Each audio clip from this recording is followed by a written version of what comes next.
Hi everyone, my name is Dr.Ashwini N.V. I'm a psychologist by profession, also the founder director of Muktha Foundation, which is an organization committed to prevent interpersonal abuse and violence.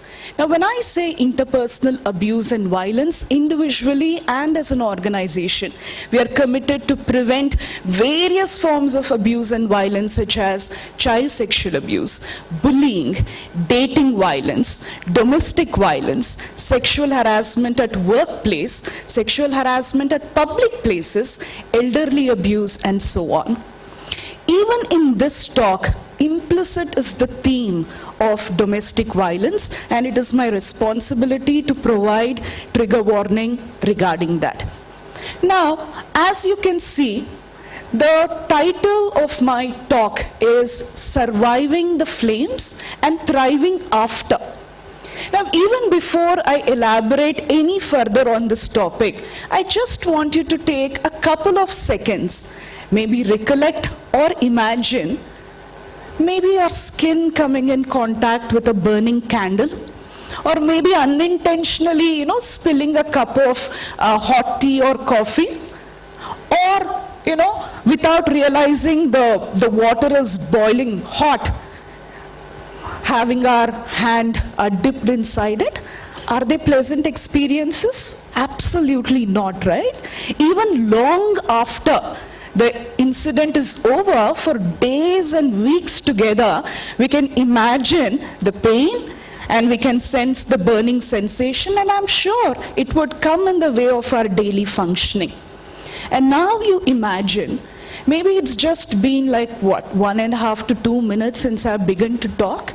It's quite possible that within these few minutes, somewhere in our country, especially South India, a woman might have burnt herself, not with a hot cup of coffee or a burning candle or hot water, but instead a woman might have burnt herself, pouring kerosene over her and setting herself ablaze. Why is it happening? I've been asked, does that really happen even now? Yes, it happens. And one of the major reasons is a woman might be trying to escape from the harsh realities of domestic violence or some other interpersonal conflict. Now, I understand you might be thinking, why, when a TEDx topic is women empowerment, and I'm here talking about stories of violence, stories of tragedy? Of course, a woman burning herself to escape domestic violence is tragic, but amongst these survivors, there are also thrivers. I'm here wanting to share 3 stories of thrivers. Yes, they suffered domestic violence, wanted to escape, burnt themselves, but fortunately or unfortunately, they survived. And after surviving, do you think it's an easy task? But they turned tables around. They transformed their lives. So what I'm going to share today is not stories of tragedy, but stories of thriving women who thrived despite surviving after they attempted what's known as self-immolation. Now, before I share the story, I want you to be aware of the context. And the context is, we need to be aware of this phenomenon, a tragic phenomenon called self-immolation. What is self-immolation? Self-immolation is the intentional act of burning oneself. Now, of course, there are other forms of burn injuries, such as homicidal burns. Somebody pouring kerosene and burning a woman maybe because of dowry harassment. Yes, dowry harassment is prohibited, but burning women because of dowry harassment is still continuing. And there are hundreds of other reasons why homicidal deaths are happening, and that is through burning. The other form of burn injury is what is known as suicidal burns. The other term is self-immolation. And of course, there are the other 2, accidental burns and rescue burns. Now, I also want all of you to be aware of the relationship between domestic violence and self-immolation. as part of my doctoral work, I looked into the data of over 328 women who had burnt themselves. And one of the major reasons was domestic violence, and there is no denying it. And domestic violence came in all forms: physical violence, sexual violence, verbal violence, emotional violence, and financial, the violence. And if we intend to stop self-immolation, we need to have strategies to stop domestic violence, and that's the truth. I also want you to be aware of the gender perspective regarding self-immolation. The majority of its victims are women, and because of personal reasons, especially it's happening in India, women are using self-immolation as a method to escape various forms of harsh realities. Of course, men have used self-immolation, but that's largely been in the context of, the political differences, or sometimes under the influence of alcohol. Now, region-wise, if you see across the globe, it's extremely common in the Indian subcontinent, India, Sri Lanka, and, there are several hundreds of cases, Bangladesh, Afghanistan, Middle East. It's not all that rare and uncommon as we might want to think. It's extremely prevalent. Now, before I share 3 stories of thrivers, I want you to understand what is this concept of thriving. Many of you here might have heard the concept of PTSD. Imagine domestic violence, burning oneself, and surviving. I'm not sure how you're imagining a burn survivor is in a hospital setting. Sometimes bodies are there, the mosquito nets, it's placed on the body, because how else, would the injuries heal? It's that tragic. Now, you might have heard of PTSD, which stands for post-traumatic stress disorder. But what we need to also be looking for is what is known as PTG, which stands for post-traumatic growth. Rare, could be, but each story of this PTG opens up a possibility, right? For us, for you, me, and other survivors to know that this too is possible. And I'm using the word thriving to communicate the idea of post-traumatic growth. Here are the 3 stories. Of course, in my narration, it would look very linear, but life is never linear, right? And this is my attempt to summarize these 3 stories of thrivers who survived the flames and emerged the winners. The first story. A young woman in her early 30s, her husband is alcoholic, addicted to, the substance. There is domestic violence. In an attempt to change him, in an attempt to encourage him to give up alcohol, she burns herself after hearing that there was one lady who burnt herself and then the husband changed. Unfortunately, with her husband, things got worsened. She burned herself hoping that he would give up alcohol, but he used that opportunity to say, you caused me pain and I'm going to drink more and then abuse even more. Luckily, after burning herself, between the time that she burnt and she realized that, okay, I might actually survive, she felt, oh my God, this is a lease of, new life. I didn't think I would survive, but maybe God or blessings of my parents, I have survived. And now I'm going to use every day to make my life worthwhile.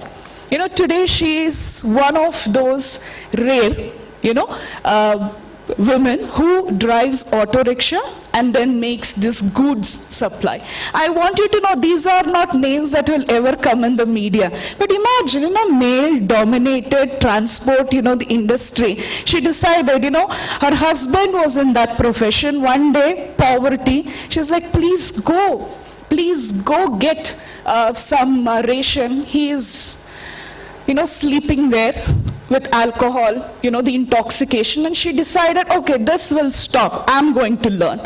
And then today she earns her living driving auto rickshaw and using that for goods, the transport. Now the second story is of another lady in her mid-30s, burnt herself, domestic violence, After she realized she would survive, she decided, I'm going to make every day count. And she joined the garments industry. She comes back and tells the husband, you know what, I found a job. He's like, how many days would you last? One week, 2 weeks? And she said, that day, ma'am, I decided it's going to be a decade. In that 1 decade of working in one of the biggest garments industry, she rose to the level of becoming a union leader.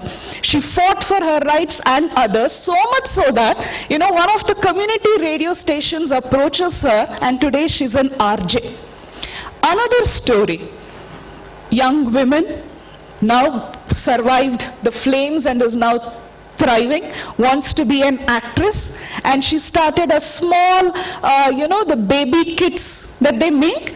She's an entrepreneur. So these are the 3 stories I want you to remember.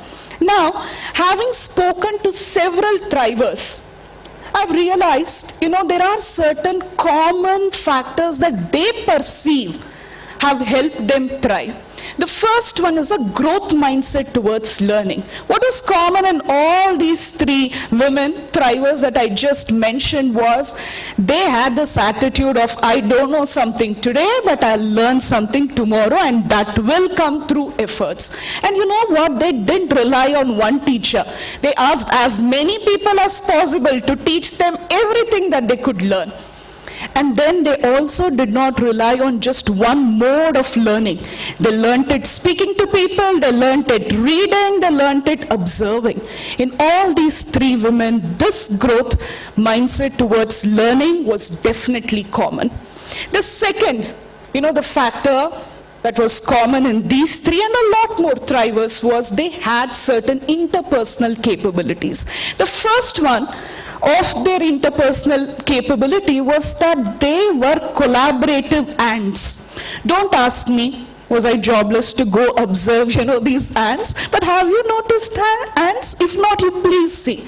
When in trouble, I don't know what they go and tell to the other ants. When in trouble, they go, they interact something, till one ant comes, they keep trying, they keep trying, they keep trying.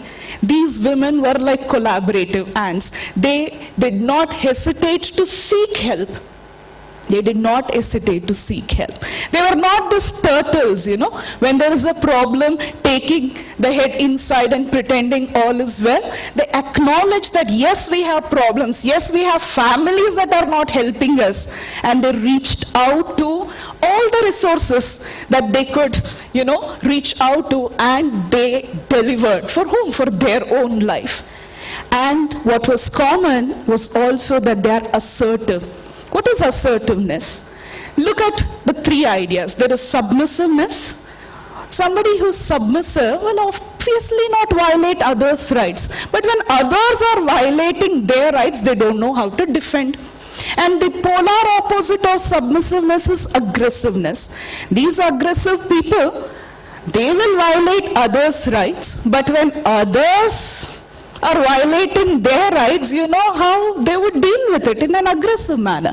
But between being submissive and aggressive, there is another ideal state which is assertive. What is assertiveness? And that's what these women were. Assertiveness is the skill of being in a position to say and live in a way wherein I will not violate others' rights, and I will not allow others to violate mine. These burn survivors who are thriving sought legal intervention, sought mediation, and ensured domestic violence stopped. So they had certain interpersonal capabilities. If we could learn from them, for all we might have a chance of thriving under difficult circumstances too. Look at the third factor. Now I want you to know these are as perceived by them. These are their subjective perception of what enabled them to thrive. The third one was they had pro-social behavior. What is pro-social behavior? Imagine they knew the value of reaching out to help. So these were also people willing to give help to others. I noticed 3 types of help they were willing to give. 1, informational support.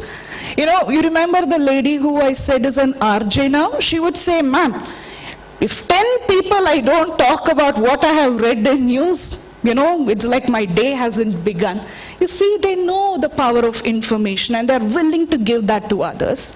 They knew the value of giving emotional support to others. They also knew the value of giving what's known as functional support to others. Functional support could just be, there is domestic violence. Instead of telling, look, you need to go to that police station, these women knew, instead of telling, just asking, can I accompany you? These women had that skill. Now the fourth factor, that they perceived they had was they had a constructive attitude towards any unpleasant interaction. Imagine they burned themselves in the context of domestic violence. Let's not forget that. Every taunt, they took it as their strength. Every criticism, they said, you criticize, but I'll never give you the right to make me feel inferior. They had that ability. The fifth one, perceived emotional support from others. When I would ask them of all the factors, which one was the most important, they said, ma'am, it's not people helping us actually, but it's about people telling that they are willing to help. This brings to our responsibility, right? I could be standing here and I could be a victim of domestic violence, or any of us could be. When a survivor believes that for me to be a thriver, emotional support from the community is needed, I think it's a serious message to each one of us. Now finally, I just want you to look at what was common in all these three stories. They did not allow themselves to be passive victims of circumstances. They said, yes, we burned, but when I realized I would, be alive, they thought, okay, I am an active survivor. If I could tell my tale to the world because I am alive, let me also use all my attitudes, skills, knowledge that I have, and let me thrive. So sincerely, I request each one of us that let's look around. Yes, each story of violence sometimes is a story of resistance. Similarly, you never really know. They could be victims of domestic violence, but for all they have liberated themselves. And I hope each story of thriving and liberation would act as an immense source of inspiration to each one of us. And let's thank these thrivers who've shown that it is possible. So with this, I end. Thank you so much. Thank you.